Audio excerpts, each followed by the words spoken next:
Hello, everyone. Today I wanted to talk about passive aggressive.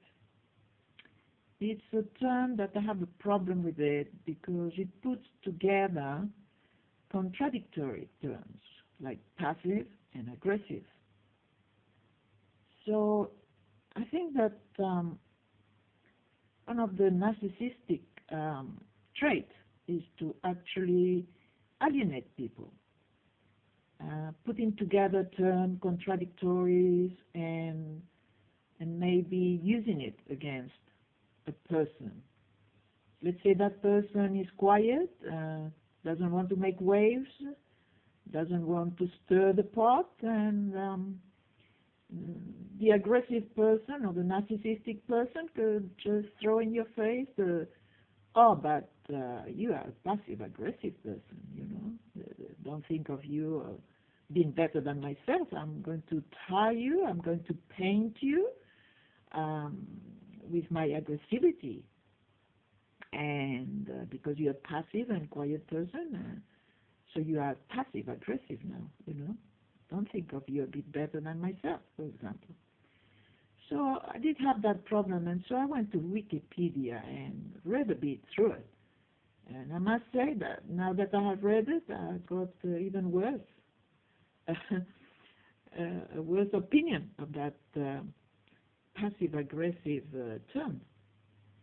Anyway, it seems that basically it's mostly in the workplace it's used, this passive-aggressive trait or personality. And so they are like a situation. For example, if you are asked to do a task that is not in your work description, but you know it is understood you have to do it, and you resist that, you're a passive-aggressive person, for example.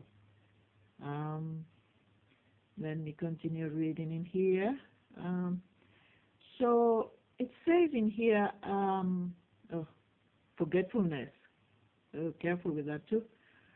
And it says here, especially in reaction to demand by authority figures. That's it. That's what it is. Control. And it also occurs in interpersonal context, meaning that already this passive-aggressive concept in relationship is put in the context of an authority figure. One of you is the authority figure, and if you resent that, you're a passive-aggressive person. What else? Learn helplessness. Resentment. Yeah, you shouldn't be resentful. Something is wrong in the relationship or at work, you shouldn't be resentful, because otherwise you're a passive-aggressive person. Fear of intimacy in a relationship, or competition, making excuses, blaming others, playing the victim. So careful there, if you're the victim, don't play that role. What else? I found here something that I find offensive. Apparently someone living with a passive-aggressive man, a self-help book.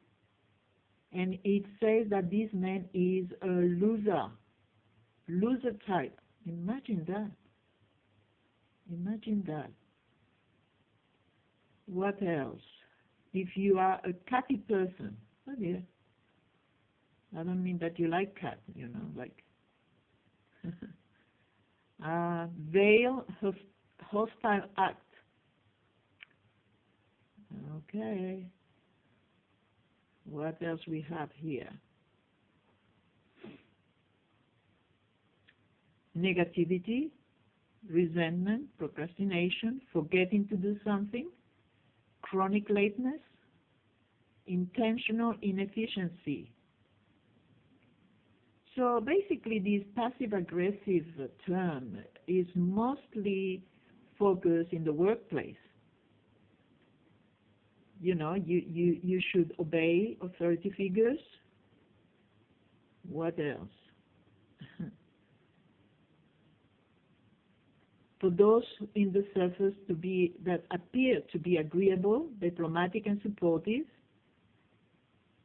and yet are actually dishonest, backstabbing. Yeah, we don't like that. But that is not passive-aggressive, that is a covert aggressive. They hide, but they're covert aggressive. What else we have?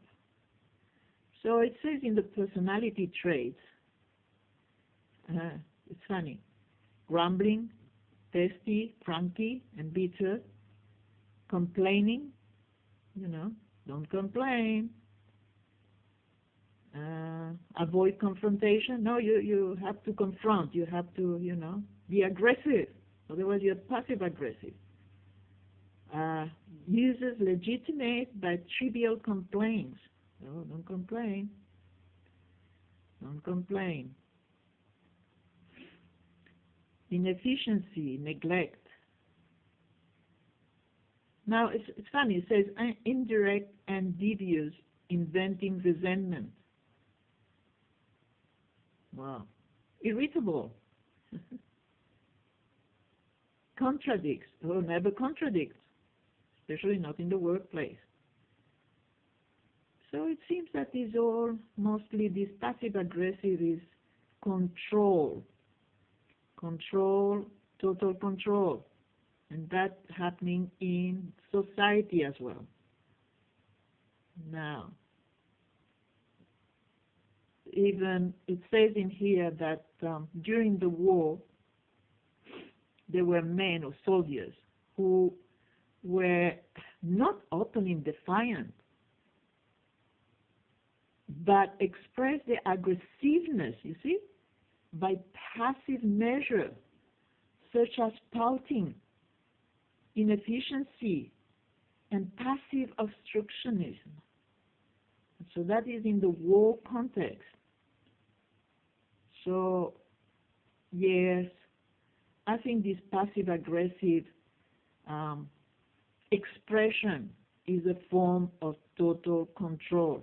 And yes, I do have a problem with that. I do have a problem.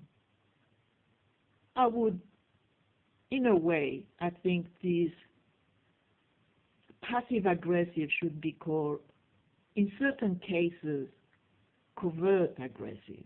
You hide your aggressiveness and you actually do harm, not by being quiet, but by being active in your evilness, for example. Bye for now.